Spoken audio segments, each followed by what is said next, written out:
संविधान की शुरुआत भाग 1 से होती है, अनुच्छेद 1 से 11 तक। हाँ, और अनुच्छेद 1 की पहली ही लाइन कहती है कि भारत राज्यों का संघ होगा। यहाँ संघ या यूनियन शब्द का इस्तेमाल थोड़ा अलग लगता है मुझे। ये बहुत ही गहरी सोच का नतीजा था। देखिए, अमेरिका जैसे देशों में अलग अलग राज्य एक साथ आए और उन्होंने मिलकर एक देश बनाया। ओ, मतलब एक अग्रीमेंट के तहत। सही पकड़ा। लेकिन भारत के मामले में ऐसा नहीं था। भारत एक अखंड इकाई है जिसे प्रशासन की सुविधा के लिए राज्यों में बांटा गया है। इसका सीधा सा मतलब यह है कि किसी भी राज्य को इस यूनियन से अलग होने का कोई अधिकार नहीं है। अच्छा, तो स्टेट अपनी मर्जी से देश नहीं छोड़ सकते। लेकिन वेट, अनुच्छेद 2 और 3 में तो संसद को नए राज्य बनाने और बाउंड्री चेंज करने की पावर दी गई है। हाँ, ये थोड़ा विरोधाभास लगता है सुनने में। वही ना, एक तरफ राज्य अलग नहीं हो सकते, लेकिन सेंटर जब चाहे उनका नक्शा बदल सकती है। संसद को इतनी बड़ी पावर क्यों दी गई? इसके लिए हमें 1947 के दौर में जाना होगा।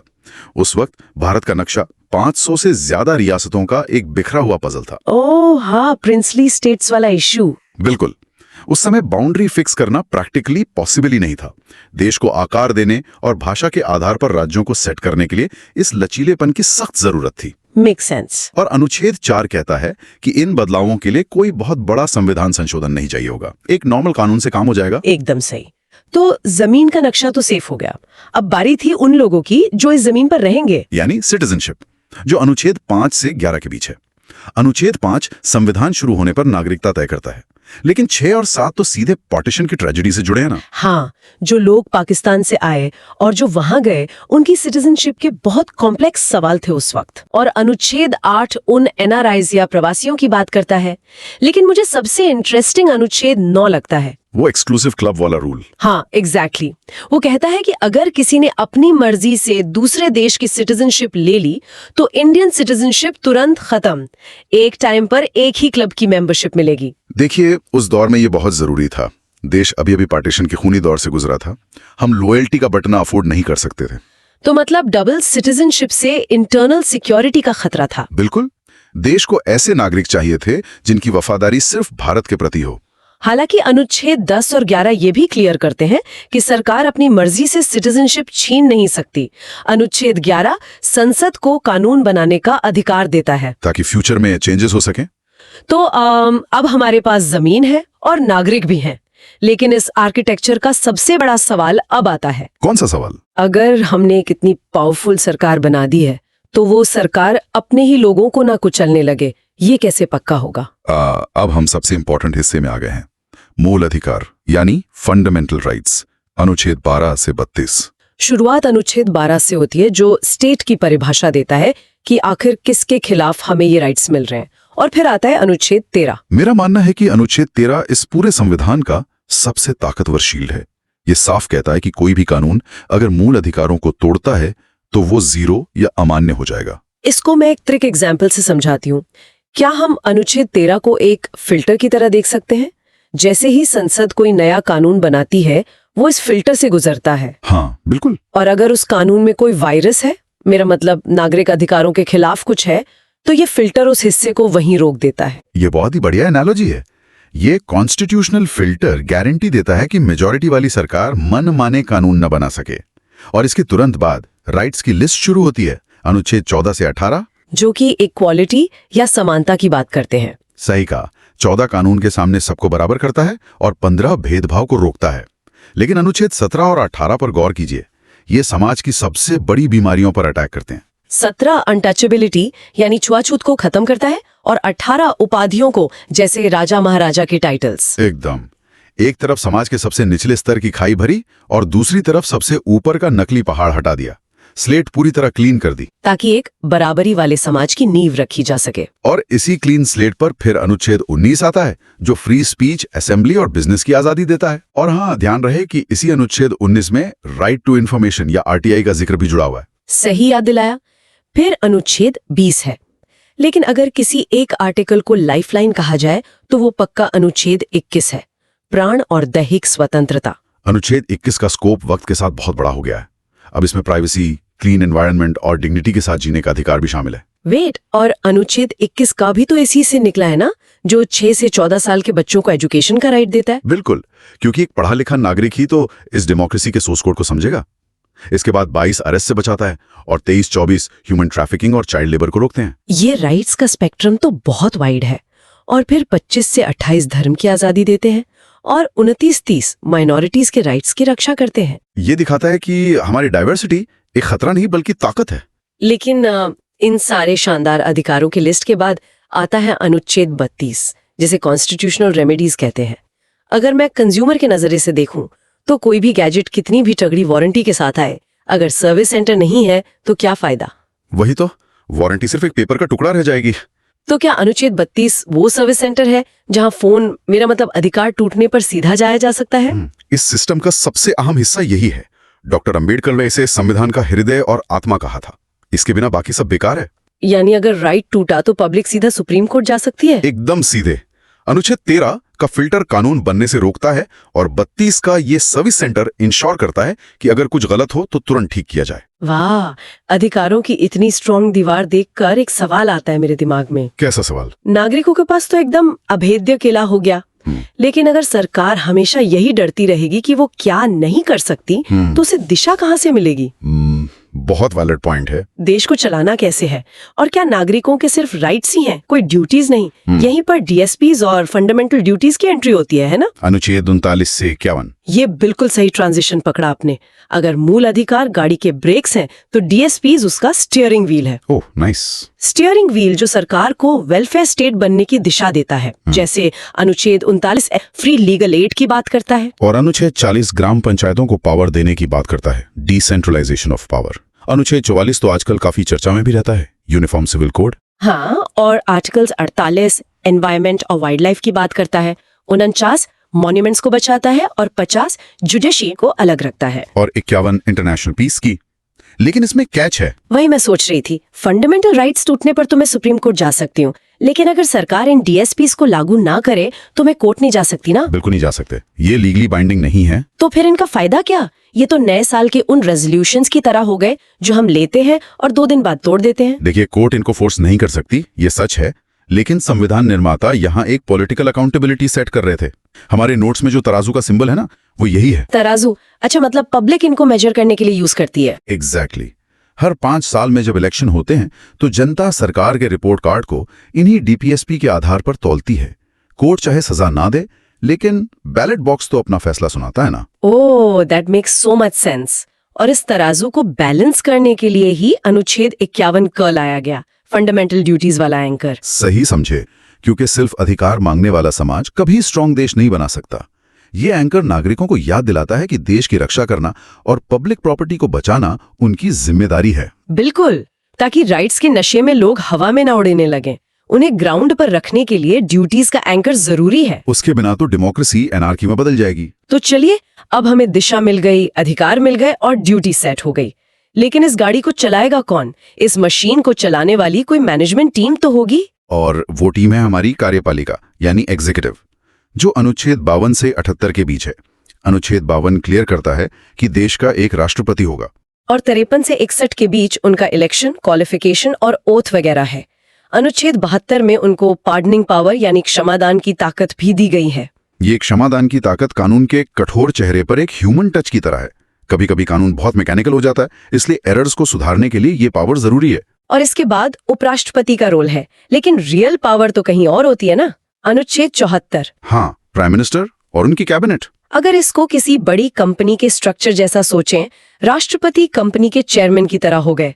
फेस वही है, पार्डनिंग जैसी स्पेशल पावर भी है, लेकिन डेली ऑपरेशंस और रियल डिसीजंस तो सीईओ लेता है, यानी प्राइम मिनिस्टर टीम के लिए। बिल्कुल, लेकिन सोचिए जरा, अगर सीईओ और चेयरमैन की आपस में बन ना पाए या सीईओ अपनी मर्जी चलाने लगे तो? उसके लिए 2 सेफ्टी वाल्व्स है ना।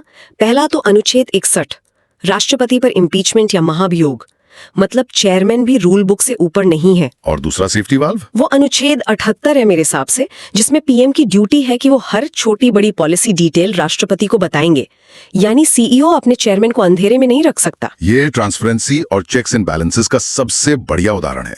यही बनाता है इसे एक लिविंग मशीनरी। लेकिन इस मशीनरी को काम करने के लिए नियम चाहिए। सीईओ या सरकार बिना कानून के कैसे चलेगी?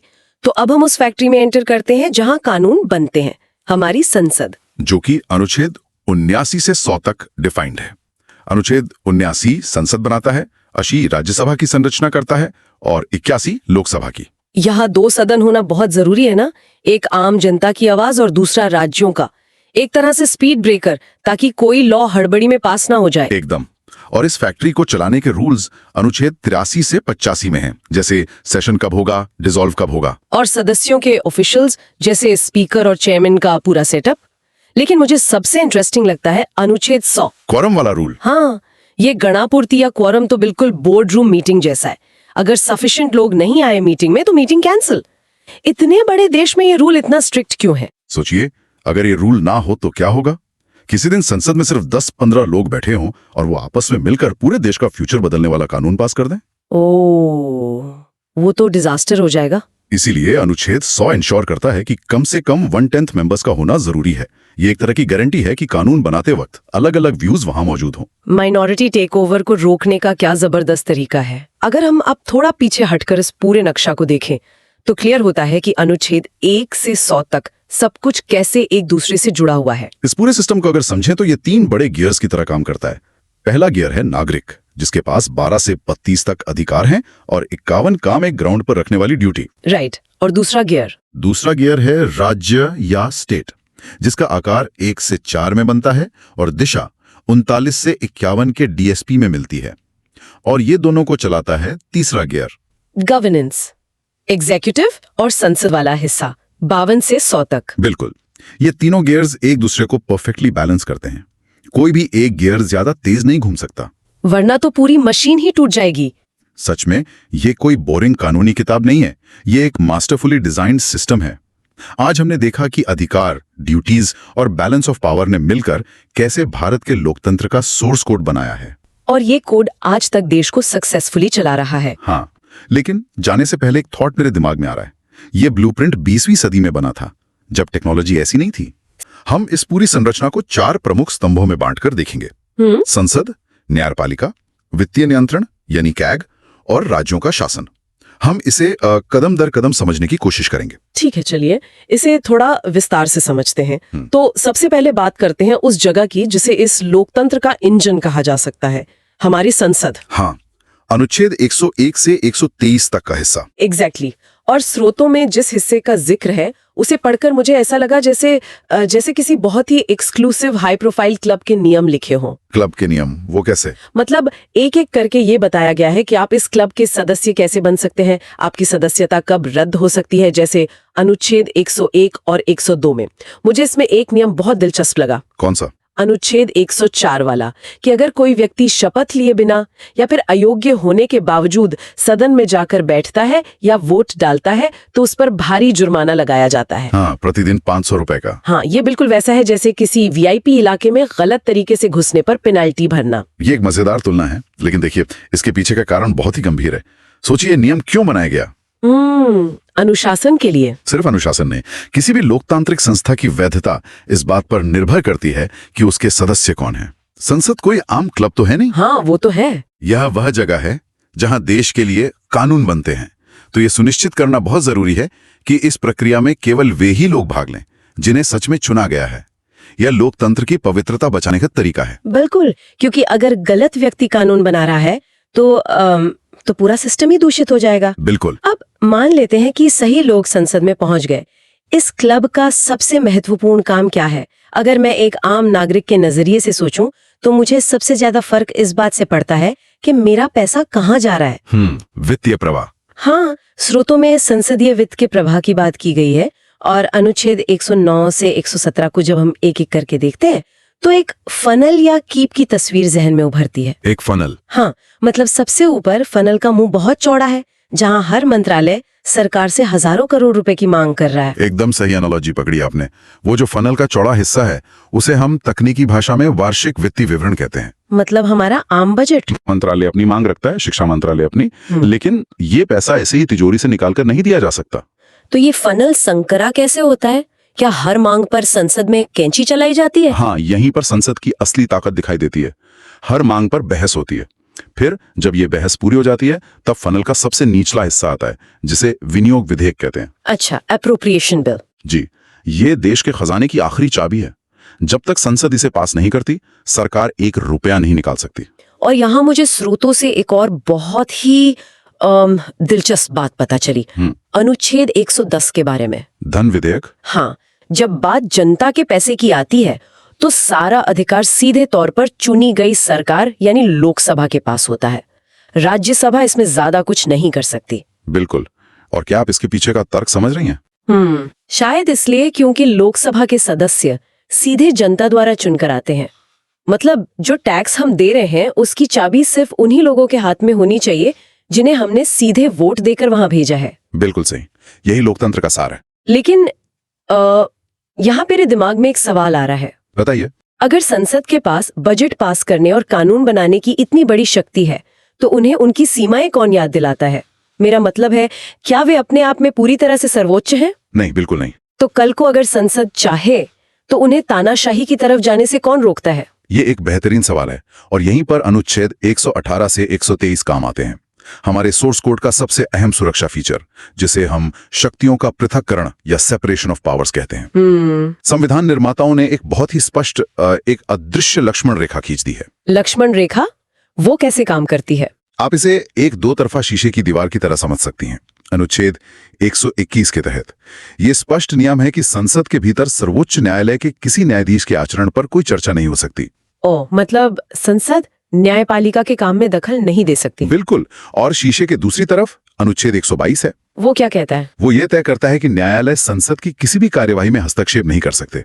दोनों एक दूसरे को देख सकते हैं लेकिन एक दूसरे के काम में हाथ नहीं डाल सकते। वाकई ये तो बहुत ही शानदार संतुलन है।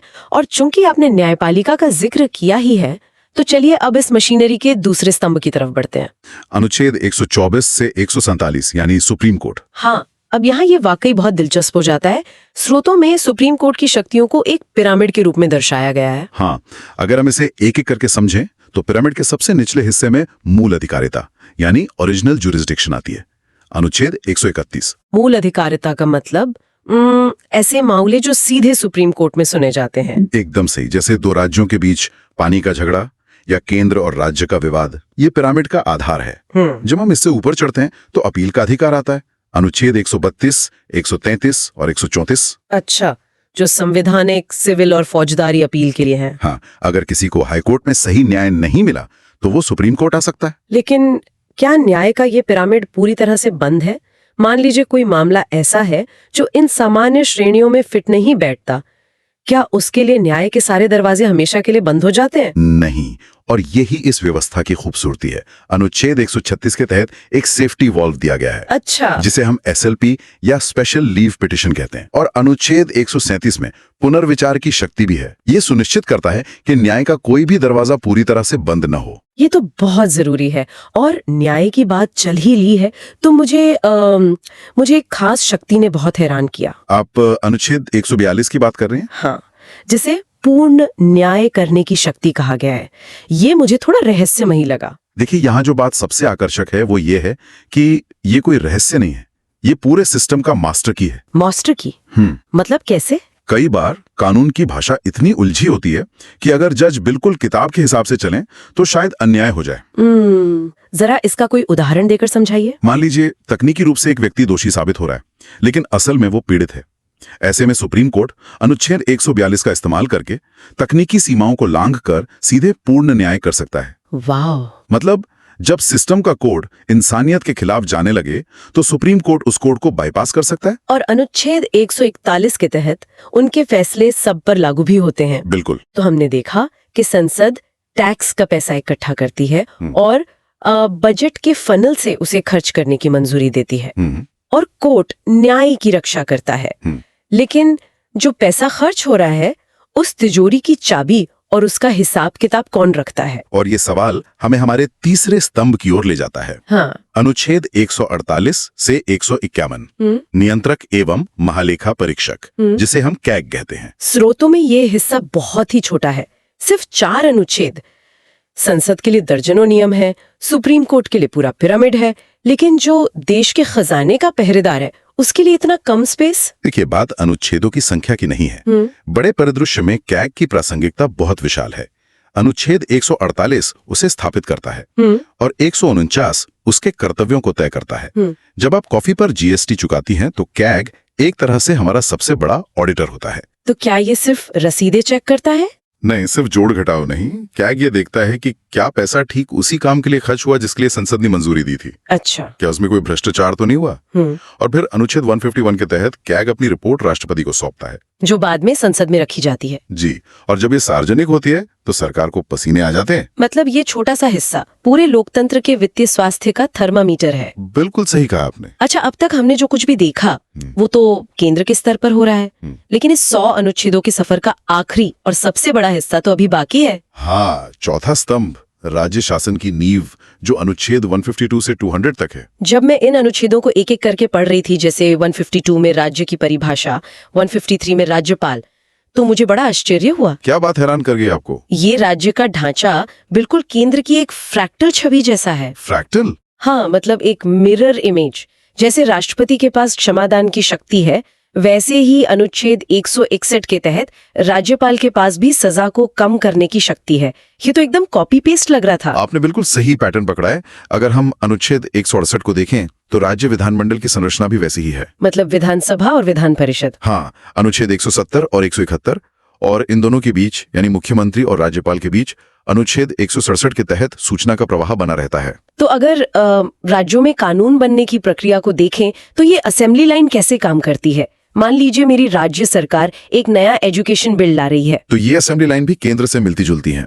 अनुच्छेद 196 के तहत बिल विधानसभा में पेश होता है, और अगर वो पैसे से जुड़ा है तो अनुच्छेद 198 और 199 के तहत वो धन विधेयक बन जाता है, जो सिर्फ विधानसभा में आ सकता है।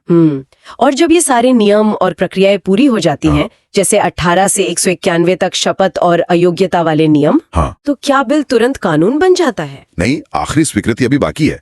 अनुच्छेद 200, राज्यपाल की स्वीकृति।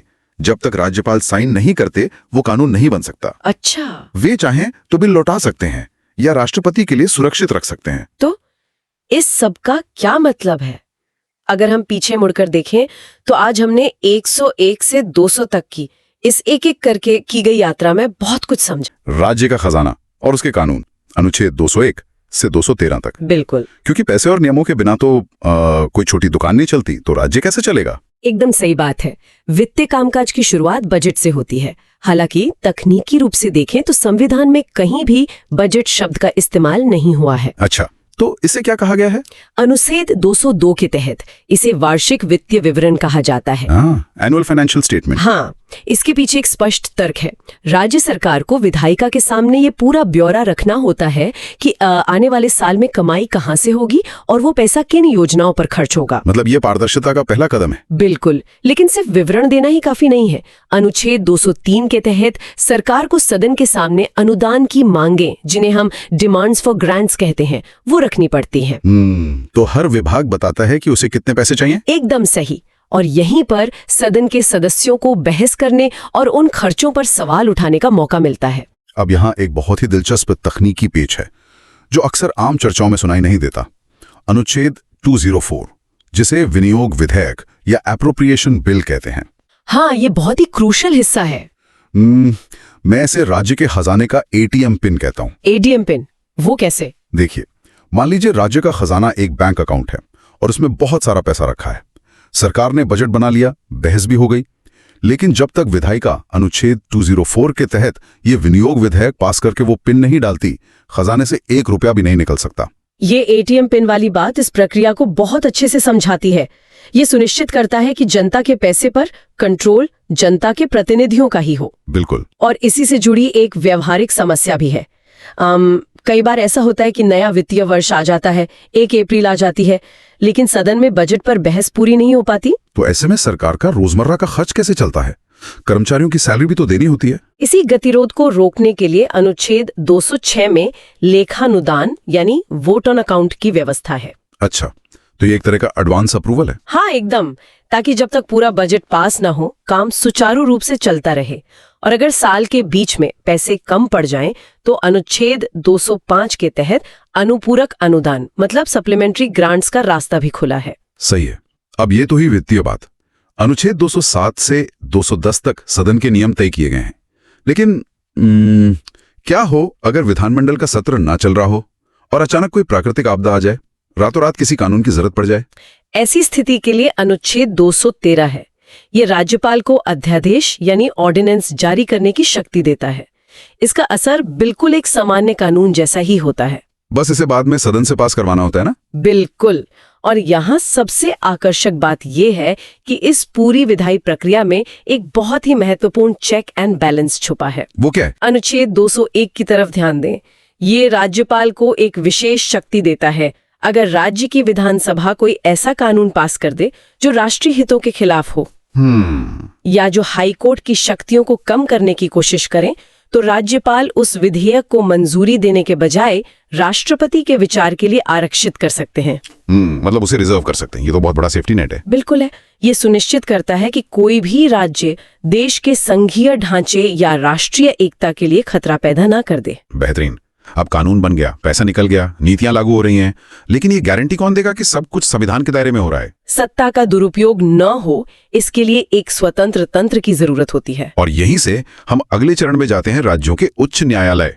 अनुच्छेद 214 बहुत स्पष्ट कहता है कि हर राज्य के लिए एक हाईकोर्ट होगा। और हाईकोर्ट का काम सिर्फ विवाद सुलझाना नहीं है। अनुच्छेद 215 ऐसे अभिलेख न्यायालय मतलब कोर्ट ऑफ रिकॉर्ड का दर्जा देता है। इसका मतलब उनके फैसले नजीर या मिसाल बन जाते हैं। हाँ, और दूसरा ये कि इनके पास अपनी अवमानना यानी कंटेम्प्ट के लिए दंड देने की शक्ति होती है। इससे वो बाहरी दबावों से मुक्त रहते हैं। इसके बाद अनुच्छेद 217 से 222 तक जजों की नियुक्ति, शपथ, वेतन और ट्रांसफर की पूरी प्रक्रिया है, जो कार्यपालिका के मनमाने कंट्रोल से एकदम दूर है। ये स्वतंत्रता तो समझ में आती है, लेकिन हमेशा सुप्रीम कोर्ट की ही चर्चा होती है। अनुच्छेद 32 की बात होती है। अगर हम आम आदमी के अधिकारों की बात करें तो अनुच्छेद 226 को देखते हुए क्या हाईकोर्ट अधिक शक्तिशाली नहीं है? इसमें कोई दो राय नहीं है। कानूनी रूप से देखें तो अनुच्छेद 226 सच में एक सुपर पावर है। वो कैसे? थोड़ा विस्तार से बताइए। देखिए, अनुच्छेद 32 के तहत सुप्रीम कोर्ट सिर्फ तब दखल देता है जब सीधे तौर पर मौलिक अधिकारों का उल्लंघन हो। लेकिन अनुच्छेद 226 हाई कोर्ट को न केवल मौलिक अधिकारों के लिए बल्कि किसी अन्य प्रयोजन के लिए भी रिट जारी करने की शक्ति देता है। अच्छा, किसी भी अन्य प्रयोजन के लिए? हाँ, मान लीजिए किसी सरकारी विभाग ने बिना कारण किसी रिटायर्ड कर्मचारी की पेंशन रोक दी। ये सीधे तौर पर शायद मौलिक अधिकार का हनन ना लगे, पर एक कानूनी अधिकार का उल्लंघन तो है। बिल्कुल है। तो वो व्यक्ति अनुच्छेद 226 के तहत सीधे हाईकोर्ट जा सकता है और हाईकोर्ट अधिकारी को पेंशन बहाल करने का आदेश दे सकता है। ये तो नागरिकों के लिए बहुत बड़ा रक्षा कवच है। और ये न्याय सिर्फ हाईकोर्ट तक सीमित नहीं है। अनुच्छेद 227 हाईकोर्ट को राज्य के सभी अधीनस्थ न्यायालयों पर अधीक्षण यानी निगरानी रखने की शक्ति देता है। हाँ, और जमीनी पकड़ मजबूत करने के लिए अनुच्छेद 233 और 234 हैं, जो जिला स्तर पर जजों की नियुक्ति का खाका तैयार करते हैं, ताकि निचले स्तर पर भी योग्य लोग बैठे। अब बड़े राज्यों की बात तो हो गई, लेकिन भारत बहुत विविध है। यही कहानी सच में बहुत दिलचस्प हो जाती है। बिल्कुल। शासन का सबसे गहरा असर तो एकदम जमीनी स्तर पर यानी गांवों और शहरों के मोहल्लों में होता है। सही कहा। और इसीलिए हम चलते हैं अनुच्छेद 239 से 243 ZT के सफर पर। शुरुआत करते हैं केंद्र शासित प्रदेशों से। अनुच्छेद 239 सामान्यतः इनका प्रशासन सीधे राष्ट्रपति द्वारा चलाया जाता है, लेकिन इसमें दिल्ली की स्थिति सबसे अलग है। हाँ, अनुच्छेद 239A। दिल्ली का ढांचा वास्तव में एक अनूठा प्रयोग है। ये न तो पूरी तरह से राज्य है और न ही साधारण केंद्र शासित प्रदेश। अनुच्छेद 239A इसे अपनी चुनी हुई विधानसभा और मुख्यमंत्री देता है, लेकिन पुलिस, सार्वजनिक व्यवस्था और जमीन से जुड़े मामले सीधे केंद्र सरकार के हाथ में रखता है, क्योंकि दिल्ली देश की राजधानी है। तो इसी वजह से हम अक्सर दिल्ली के प्रशासनिक अधिकारों को लेकर खींचतान देखते हैं। और देश के कुछ हिस्सों के लिए अनुच्छेद 244 भी तो है। हाँ, जो अनुसूचित और जनजातीय क्षेत्रों के प्रशासन के लिए एक अलग मॉडल पेश करता है। लेकिन अगर सही मायनों में लोकतंत्र की जड़ों की बात करें तो वो पंचायतों में बसती हैं। बिल्कुल बसती है। अनुच्छेद 243 के इस पूरे तंत्र को ना एक पुराने पेड़ की तरह देखा जा सकता है। इस पेड़ को उगाने वाला जो बीज है वो है अनुच्छेद 243A यानी ग्राम सभा। ये तुलना बहुत अच्छी है। हाँ, और इसी बुनियाद से त्रिस्तरीय पंचायतें जन्म लेती हैं। अनुच्छेद 243B और 243C के तहत गांव, ब्लॉक और जिला स्तर पर। और इस ढांचे को हकीकत में प्रभावी बनाने का काम करते हैं कुछ बहुत अहम प्रावधान, जैसे अनुच्छेद 243D, जिसमें आरक्षण की बात है। हाँ, ये महिलाओं और SC/ST के लिए पंचायतों में आरक्षण सुनिश्चित करता है। ऐतिहासिक रूप से जिन वर्गों को सत्ता से दूर रखा गया था, ये उन्हें निर्णय लेने के केंद्र में लाता है। मतलब ये लोकतंत्र की मिट्टी का वो पोषक तत्व है जो हर वर्ग को नेतृत्व का अवसर देता है। एकदम सही। और इस पेड़ को किसी राजनीतिक कुल्हाड़ी से काटने से बचाने के लिए भी इंतजाम है। हाँ, अनुच्छेद 243K, जिसने राज्य चुनाव आयोग की स्थापना की, ये सुनिश्चित करता है कि चुनाव निष्पक्ष हों और समय पर हों। पहले तो राज्य सरकारें सालों साल पंचायत चुनाव टाल देती थी। बिल्कुल। 73वें और 74वें संशोधन ने स्थानीय स्वशासन को अमर बना दिया। अनुच्छेद 243E ने पंचायतों को 5 साल का निश्चित कार्यकाल दे दिया। और यही व्यवस्था शहरों के लिए भी की गई। अनुच्छेद 243P से 243ZG तक नगर पालिकाओं के लिए। हाँ, और बाद में सहकारी समितियों यानी कोऑपरेटिव सोसाइटीज के कामकाज और ऑडिट को भी 243ZH से 243ZT के तहत संवैधानिक दर्जा दे दिया गया। तो अब तक हमने राज्यों की और स्थानीय मशीनरी देख ली, लेकिन अब एक बड़ा सवाल है। वो क्या? जब राज्य की ये मशीनरी केंद्र की शक्तिशाली मशीनरी के आमने सामने आती है, तो क्या होता है? शक्तियों का टकराव कैसे रुकता है? इसका जवाब हमें अनुच्छेद 245 से 263 के बीच मिलता है। ये किसी भी संघीय ढांचे की आत्मा है।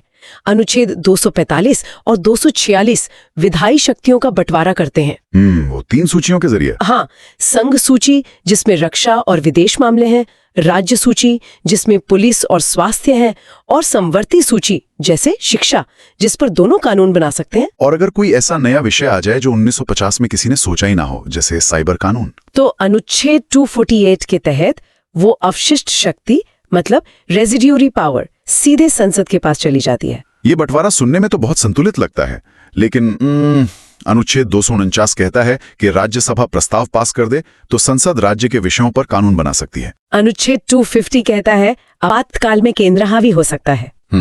और सबसे ज्यादा चर्चा में रहने वाला अनुच्छेद 254 कहता है कि अगर समवर्ती सूची के विषय पर केंद्र और राज्य दोनों ने कानून बनाया और उनमें टकराव है, तो केंद्र का कानून ही मान्य होगा। हाँ, ये असंगति या रिपग्नेंसी का सिद्धांत है। इन सबको सुनकर तो ऐसा लगता है जैसे राज्यों के पास सिर्फ दिखावे की आजादी है। अगर केंद्र हर जगह ओवरराइड कर सकता है, तो क्या राज्य सच में स्वतंत्र हैं? अगर हम इसे बड़े परिप्रेक्ष्य से जोड़कर देखें, तो ये एक बहुत गहरी दूरदृष्टि है। इसे हम संघीय लचीलापन या फेडरल फ्लेक्सिबिलिटी कह सकते हैं। अच्छा, वो कैसे काम करती है? देखिए, सामान्य स्थिति में दोनों स्वतंत्र हैं, लेकिन अगर देश पर कोई बड़ा संकट आ जाए तो उस वक्त 28 अलग दिशाओं में जाने से देश टूट सकता है। देश को एक धागे में पिरोए रखने के लिए ये सेफ्टी वॉल बनाए गए हैं। ताकि जरूरत पड़ने पर ढांचा एकात्मक हो जाए।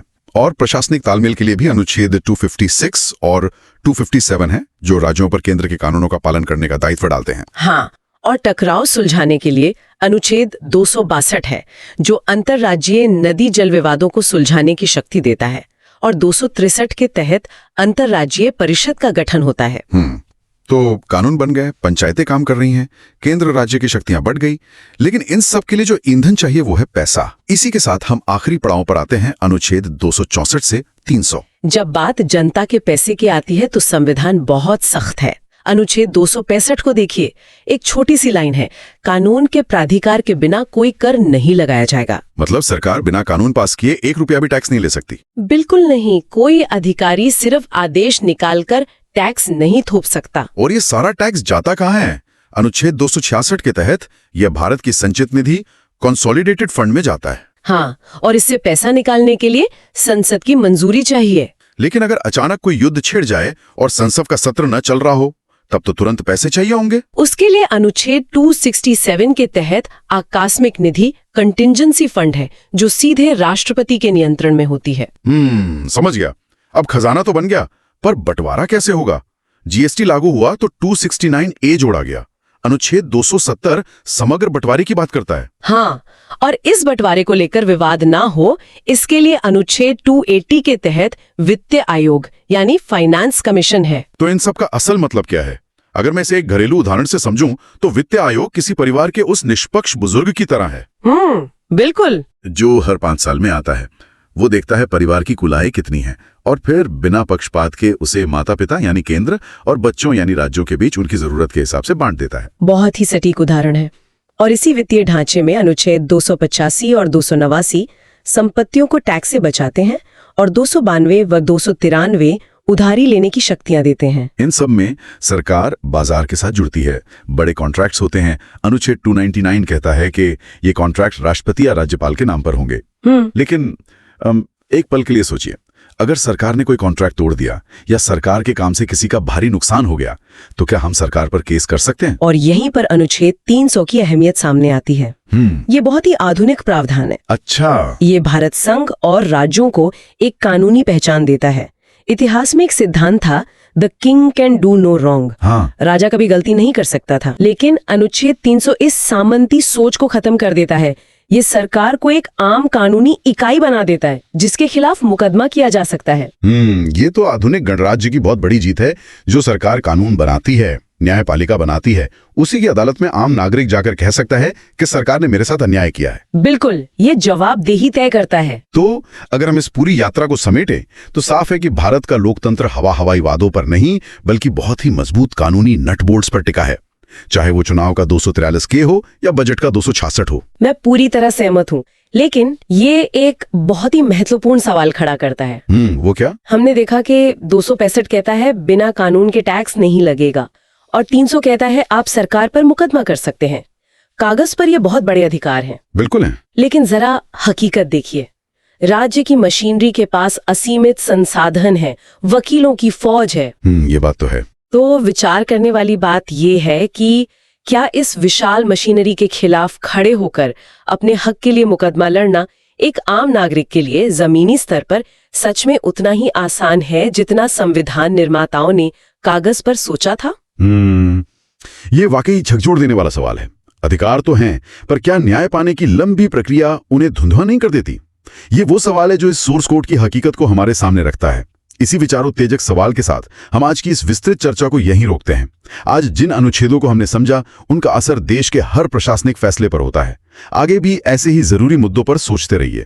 अनुच्छेद 301 से 304 को पढ़ते हुए मेरे दिमाग में एक विशाल नेशनल हाईवे सिस्टम की तस्वीर बनती है।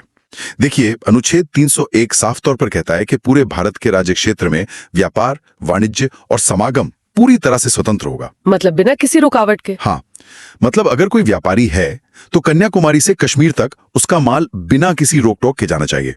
भारत पूरा का पूरा एक बाजार है। ये आजादी देश की आर्थिक एकता के लिए सबसे बड़ी शर्त है। लेकिन देखिए, किसी भी हाईवे पर अगर स्पीड लिमिट ना हो तो दुर्घटनाएं होना तय है। बिल्कुल, दुर्घटनाएं तो होंगी। इसीलिए अनुच्छेद 302 संसद को एक बहुत बड़ी शक्ति देता है। जनहित में संसद इस व्यापार पर प्रतिबंध लगा सकती है। अच्छा, मान लीजिए एक व्यवहारिक उदाहरण लेते हैं। मान लीजिए देश के किसी हिस्से में अकाल पड़ गया है और अनाज की भारी कमी हो गई है। तो ऐसे में क्या होगा? ऐसे में संसद अनुच्छेद 302 का इस्तेमाल करके अनाज के निर्यात या एक राज्य से दूसरे राज्य में जाने पर रोक लगा सकती है, ताकि कीमतों को नियंत्रित किया जा सके और स्थानीय लोगों को खाना मिल सके। समझ गया। ये तो केंद्रीय या संसद की बात हो गई, लेकिन राज्यों को भी तो अपनी अर्थव्यवस्था चलानी है ना जी। यहीं पर मुझे अनुच्छेद 304 बहुत प्रासंगिक लगता है। जी, वो राज्यों के टैक्स वाला हिस्सा। बिल्कुल, ये राज्यों को अधिकार देता है कि वे दूसरे राज्यों से आने वाले माल पर टैक्स लगा सकें। लेकिन इसमें एक पेंच है। मतलब आप बाहर से आने वाले माल पर सिर्फ तभी टैक्स लगा सकते हैं जब आप अपने राज्य में बनने वाले उसी माल पर भी टैक्स ले रहे हो। यानी आप भेदभाव नहीं कर सकते। एकदम सही। आप लोकल और बाहर के माल में फर्क नहीं कर सकते। और इसी भेदभाव को रोकने की जो पक्की गारंटी है ना, वो अनुच्छेद 303 देता है। वो कैसे? ये केंद्र और राज्यों दोनों पर लगाम कसता है कि आप व्यापार के नियम बनाते समय किसी एक राज्य को दूसरे राज्य के मुकाबले फेवरेट नहीं बना सकते। अरे वाह। हाँ, मतलब राजनीतिक फायदों के लिए आप ये नहीं कह सकते कि हम सिर्फ अमुक राज्य के साथ ही व्यापार को बढ़ावा देंगे। ये एक बहुत शानदार बैलेंस है जो हाईवे को खुला भी रखता है और जरूरत पड़ने पर उसे कंट्रोल भी करता है। क्या बात है। अब अगर देश एक हाईवे है तो इस पर ट्रैफिक को सुचारू रूप से चलाने वाले ट्रैफिक कंट्रोलर्स भी तो चाहिए होंगे। बिल्कुल चाहिए। और यहीं से हम सिविल सर्विसेज यानी लोक सेवाओं में प्रवेश करते हैं। अनुच्छेद 308 से 315 तक का जो हिस्सा है वो देश के प्रशासनिक अधिकारियों का पूरा पदानुक्रम या हायरार्की तय करता है।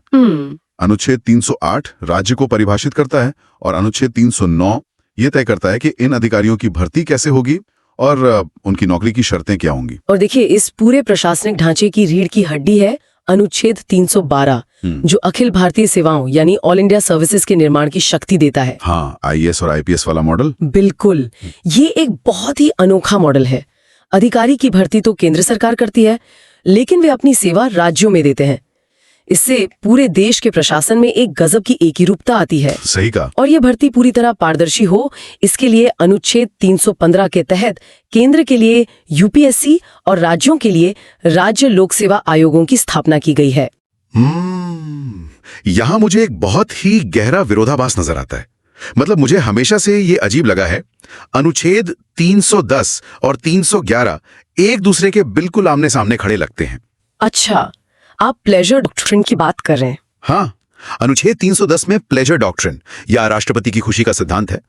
इसका मतलब है कि कोई भी अधिकारी तब तक ही अपनी कुर्सी पर है जब तक राष्ट्रपति या राज्यपाल चाहते हैं। जी। लेकिन ठीक अगले ही कदम पर अनुच्छेद 311 एक भारी भरकम ढाल की तरह खड़ा हो जाता है जो सेवा सुरक्षा देता है। मेरा सवाल यह है कि अगर नौकरी सिर्फ खुशी पर निर्भर है तो फिर यह 311 का सुरक्षा कवच काम कैसे करता है? क्या ये दोनों आपस में टकराते नहीं है? देखिए, ये विरोधाभास नहीं है, बल्कि सत्ता और निष्पक्षता के बीच का एक बहुत जरूरी चेक एंड बैलेंस है। वो कैसे? अनुच्छेद 310 ये तय करता है कि लोकतंत्र में अंतिम शक्ति चुनी हुई सरकार के पास है, नौकरशाह के पास नहीं। लेकिन अब सोचिए, एक ईमानदार अफसर ने किसी ताकतवर मंत्री के भ्रष्टाचार का भंडाफोड़ कर दिया, फिर तो मंत्री उसे छोड़ेंगे नहीं। बिल्कुल। अगर सिर्फ अनुच्छेद 310 होता तो वो मंत्री अपनी ताकत का इस्तेमाल करके उस अफसर को 1 मिनट में बिना कोई कारण बताए नौकरी से निकाल देता, जिससे पूरा प्रशासन बस डर के साए में काम करता, कोई सच बोल ही नहीं पाता। एकदम सही। इसीलिए अनुच्छेद 311 को लाया गया। ये कहता है कि आप किसी भी अधिकारी को तब तक नहीं हटा सकते या डिमोट नहीं कर सकते जब तक कि आप उसे उस पर लगे आरोपों की पूरी जानकारी न दे। अच्छा, मतलब उसे सफाई देने का मौका मिलना चाहिए। हाँ, उसे अपनी सफाई पेश करने का पूरा मौका मिलना चाहिए। पूरी जांच यानी इंक्वायरी होनी चाहिए। मतलब सरकार आपको हटा तो सकती है, लेकिन वो प्रक्रिया मनमानी नहीं हो सकती। समझ गया। और अगर इसके बाद भी उस अफसर को लगता है कि उसे गलत तरीके से निकाला गया है या परेशान करने के लिए ट्रांसफर किया गया है, तो उसके लिए अनुच्छेद 323A और 323B काम आते हैं। ट्रिब्यूनल्स वाला हिस्सा। हाँ, ये अनुच्छेद प्रशासनिक न्यायाधिकरणों यानी ट्रिब्यूनल्स की व्यवस्था करते हैं ताकि वो अफसर आम अदालतों में जाकर 20 साल तक तारीखों के चक्कर ना काटे। बिल्कुल। बल्कि सीधे इन विशेष ट्रिब्यूनल्स में जाएं जहां सेवा से जुड़े मामलों के विशेषज्ञ बैठे हों। और ये ट्रिब्यूनल्स न्याय को काफी तेज करते हैं और आम अदालतों का बोझ भी कम करते हैं। ये सिस्टम को अपने पैरों पर मजबूती से खड़ा रखने का एक बहुत अच्छा तरीका है। तो हमने व्यापार का इंजन देख लिया और प्रशासन के मैकेनिक भी देख लिया। हाँ। लेकिन इन अधिकारियों को निर्देश कौन देता है? वो राजनेता जिन्हें जनता चुनती है। अब हम इस पूरे सिस्टम के सबसे रोमांचक हिस्से की तरफ बढ़ते हैं, अनुच्छेद 324 से 342A तक, यानी चुनाव और प्रतिनिधित्व। लोकतंत्र का फनल। बिल्कुल, 1.4 अरब लोगों की आवाजों को एक नतीजे में बदलने वाला लोकतंत्र का फनल। और इस फनल के सबसे ऊपर बैठा है चुनाव आयोग, जिसकी स्थापना अनुच्छेद 324 के तहत होती है। आपको बता दूं, जब चुनाव की घोषणा होती है तो चुनाव आयोग के पास लगभग असीमित प्रशासनिक शक्तियां आ जाती हैं। वो इसलिए ताकि चुनाव निष्पक्ष हो, है ना? जी बिल्कुल, ये सुनिश्चित करने के लिए कि चुनाव पूरी तरह निष्पक्ष हो। और अनुच्छेद 325 तथा 326 इस पूरी प्रक्रिया को सही मायने में लोकतांत्रिक बनाते हैं। अनुच्छेद 325 स्पष्ट करता है कि धर्म, मूल वंश, जाति या लिंग के आधार पर कोई अलग मतदाता सूची नहीं बनेगी। सिर्फ एक ही वोटर लिस्ट होगी सबके लिए। हाँ। और अनुच्छेद 326 सार्वभौम वयस्क मताधिकार यानी यूनिवर्सल अडल्ट सफरेज की गारंटी देता है। 1950 के भारत में जहां भयानक गरीबी और अशिक्षा थी, तब हर वयस्क को वोट का अधिकार देना एक बहुत बड़ा जुआ माना गया था। लेकिन वो जुआ आज हमारी सबसे बड़ी ताकत है। बिल्कुल। पर देखिए, इस चुनाव रूपी फनल को सुचारू रूप से चलाने के लिए कुछ कड़े नियम भी चाहिए थे। और यहीं पर अनुच्छेद 329 मुझे थोड़ा हैरान करता है। ये अनुच्छेद साफ तौर पर अदालतों को चुनावी मामलों में हस्तक्षेप करने से रोकता है। जी। मतलब एक ऐसे देश में जहां हम हर छोटे बड़े विवाद के लिए सुप्रीम कोर्ट का दरवाजा खटखटा सकते हैं, वहां इतनी बड़ी चुनावी प्रक्रिया को न्यायिक समीक्षा से पूरी तरह बाहर रखना, क्या ये लोकतंत्र में एक बहुत बड़ा जोखिम नहीं है? सतह पर देखने में ये जोखिम लगता है, लेकिन अगर जमीनी हकीकत देखें तो ये एक मजबूरी है। एक परिदृश्य की कल्पना कीजिए। मान लीजिए देश के 543 संसदीय क्षेत्रों में चुनाव हो रहे हैं। ठीक है। अब किसी एक उम्मीदवार का नामांकन चुनाव अधिकारी ने किसी तकनीकी गलती की वजह से रद्द कर दिया। अगर वो उम्मीदवार तुरंत हाईकोर्ट चला जाए और कोर्ट उस सीट के चुनाव पर स्टे लगा दे, अब सोचिए अगर हर सीट पर ऐसा होने लगे तो क्या होगा? के लिए नहीं है। इसका उद्देश्य सिर्फ इतना है कि एक बार चुनाव की प्रक्रिया शुरू हो जाए तो वो बिना रुके अपने अंजाम तक पहुंचे। अच्छा, मतलब बीच में कोई ब्रेक नहीं? बिल्कुल। चुनाव खत्म होने के बाद आप चुनाव याचिका यानी इलेक्शन पिटिशन दायर करके अदालत जा सकते हैं और अदालत चुनाव रद्द भी कर सकती है, लेकिन बीच प्रक्रिया में कोई ब्रेक नहीं लगेगा। ये फनल को जैम होने से बचाता है। ये तो बहुत ही व्यावहारिक दृष्टिकोण है। और इस प्रक्रिया में ये भी तय किया गया है कि समाज का कोई भी वर्ग पीछे न छूटे। अनुच्छेद 330 और 332 लोकसभा और राज्य विधानसभाओं में अनुसूचित जातियों और अनुसूचित जनजातियों के लिए सीटों का आरक्षण सुनिश्चित करते हैं। और मजे की बात यह है कि ये सिर्फ सीटों तक सीमित नहीं है।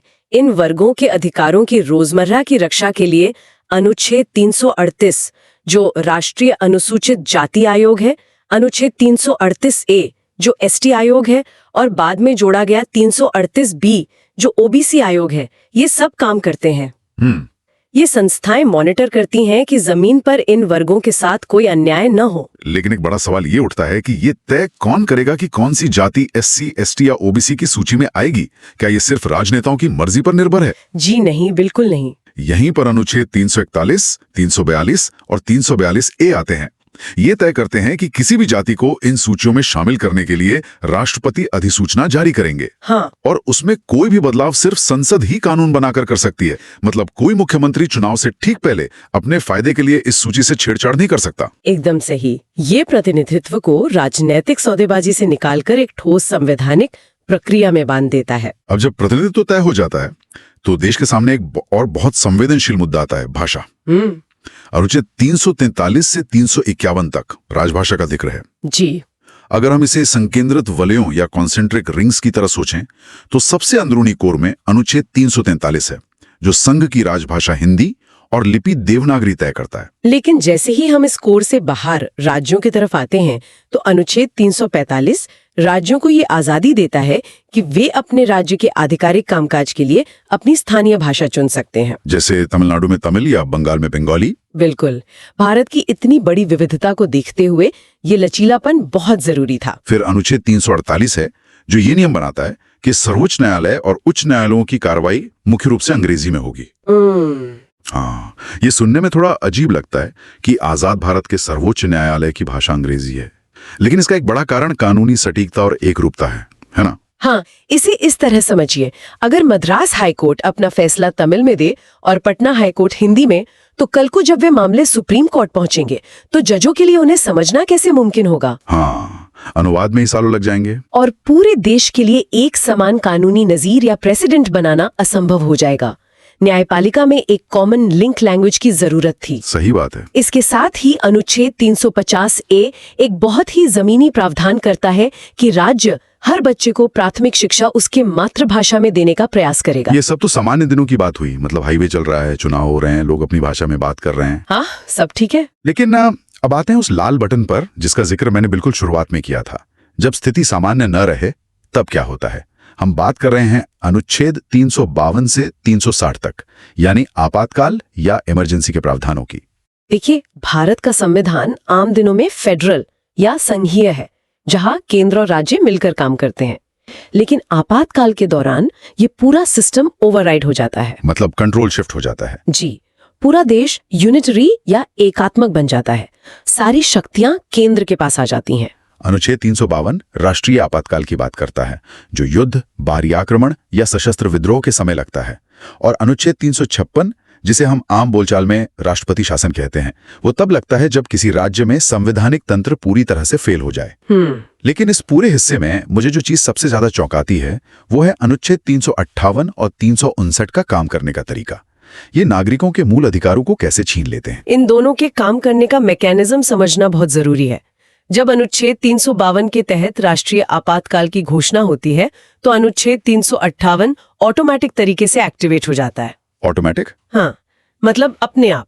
हाँ। इसका मतलब है कि संविधान के अनुच्छेद 19 के तहत मिले आपके 6 मूल अधिकार, जैसे बोलने की आजादी, कहीं भी आने जाने की आजादी, ये अपने आप निलंबित हो जाते हैं। इसके लिए अलग से कोई आदेश नहीं चाहिए होता। बाप रे। और अनुच्छेद 359? अनुच्छेद 359 अपने आप लागू नहीं होता। इसके तहत राष्ट्रपति को एक विशेष आदेश जारी करके बताना पड़ता है कि वो नागरिकों के अन्य किन मौलिक अधिकारों को लागू कराने के लिए कोर्ट जाने का अधिकार निलंबित कर रहे हैं। ध्यान रहे, इसमें अनुच्छेद 20 और 21 शामिल नहीं है। ये एक बहुत ही ताकतवर हथियार है। मतलब सच कहूं तो ये डरावना है। एक लोकतांत्रिक देश में रातों रात नागरिकों के अधिकार खत्म हो जाना। संविधान निर्माताओं ने एक लोकतांत्रिक सरकार को इतनी भयंकर तानाशाह जैसी शक्तियां क्यों दी? क्योंकि राष्ट्र का अस्तित्व सबसे ऊपर है। आप कल्पना कीजिए कि देश की सीमाओं पर एक भयंकर युद्ध चल रहा है और दूसरी तरफ देश के अंदर लोग अदालतों में अपनी व्यक्तिगत आजादी के नाम पर सेना के मूवमेंट को चुनौती दे रहे हैं। तो ऐसे में तो सेना काम ही नहीं कर पाएगी। बिल्कुल। ऐसी स्थिति में राज्य कभी भी एकजुट होकर संकट का सामना नहीं कर पाएगा। ये लाल बटन नागरिकों को कुचलने के लिए नहीं, बल्कि उस स्थिति से निपटने के लिए बनाया गया था जब देश के ही टूटने का खतरा हो। सही बात है। जब राज्य का ढांचा ही नहीं बचेगा तो अधिकार कहाँ से बचेंगे? और हाँ, इसी अध्याय में अनुच्छेद 360 भी है, जो वित्तीय आपातकाल की बात करता है, जो खुशकिस्मती से भारत में आज तक कभी नहीं लगा। ये एक बड़ी राहत है। अब आपातकाल के बाद हम अपने विश्लेषण के अंतिम चरण में आते हैं, अनुच्छेद 361 से 395 तक। ये हिस्सा उन लोगों को सुरक्षा देता है जो इस सिस्टम को चलाते हैं और साथ ही संविधान को खुद को अपडेट करने का टूल देता है। जी। अनुच्छेद 361 राष्ट्रपति और राज्यपालों को उनके पद पर रहते हुए किसी भी आपराधिक कार्यवाही से छूट देता है। इसका कारण बड़ा सीधा है।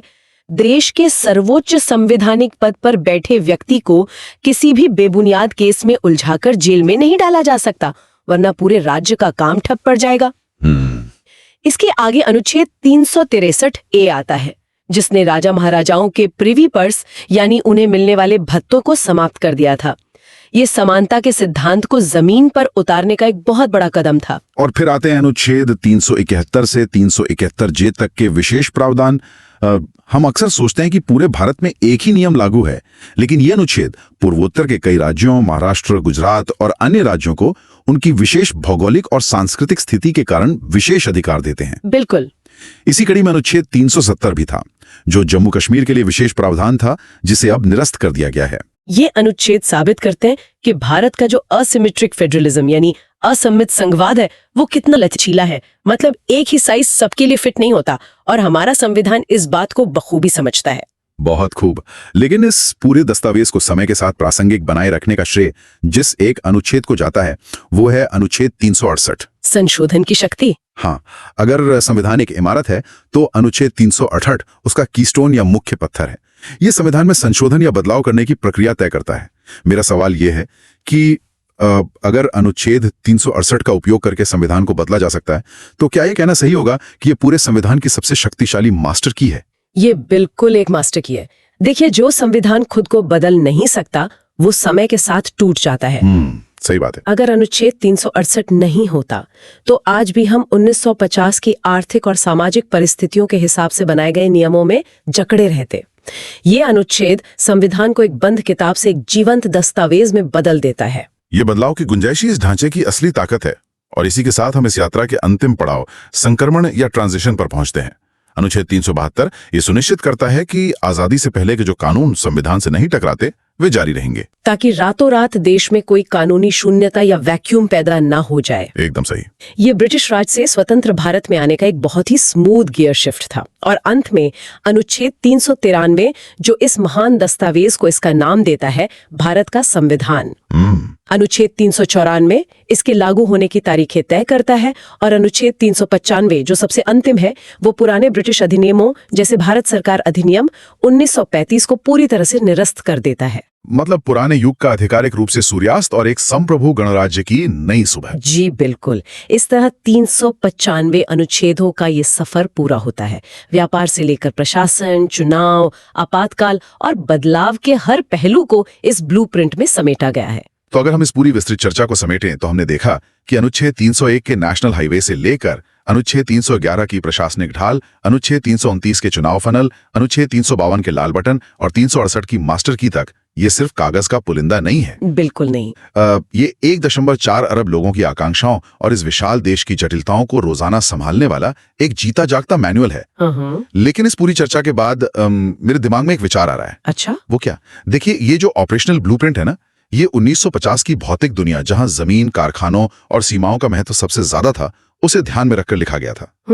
सही कह रहे हैं आप। लेकिन आज हम जिस सदी में जी रहे हैं, वहां डेटा ही नया व्यापार है। आज का हाईवे डिजिटल है, जहां जानकारी 1 सेकंड में दुनिया पार कर जाती है।